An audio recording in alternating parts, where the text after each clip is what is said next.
د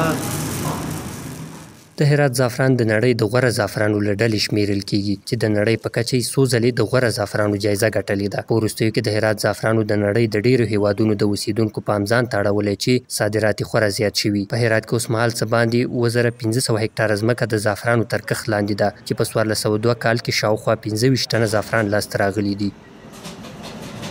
تقریبا بیش از 7500 هکتار ساحت کشت زعفران در ولایت هرات که بیشترین از در ولسوالی‌های قوریان، پشت زرقون، انجیل، گذره، کراخ، زندجان و سایر ولسوالی‌های.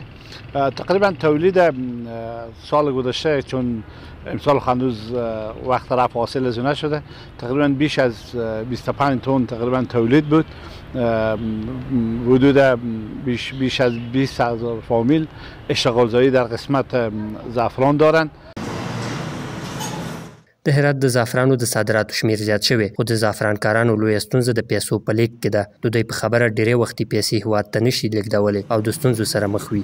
قسمت صادرات هم متاسفانه هزینه های انتقالات شیپمنت یا لوجستیک کار لوجستیکی زعفران خیلی بلنده به نسبت کشورهای رقیب. از افغانستان قیمت انتقالات بلندتره و به اون واسطه ما به کشور مقصد که میرسونیم قیمت تمام شده ما بلند میره. بیشتر مشکلات به فرارای زعفران اینه که امی انتقال دادن پول. وقتی ما یک کالا فرض مثال امی زعفران به خارج از کشور ما به سمت اروپا داریم، امی صادرات ما به اروپا، برای انتقال پول ما بسیار مشکل کلان داریم سر راهو. له بلې خوا د هرات د سوداګرۍ او پانګونې خونې مسؤلین زیاتوي چې د بانکونو سره یې خبرې کړي چې تر ډیره حده دغه ستونزه حل شوي او کوښښ کوي څو په مکمله توګه دغه ستونزه حل کړي.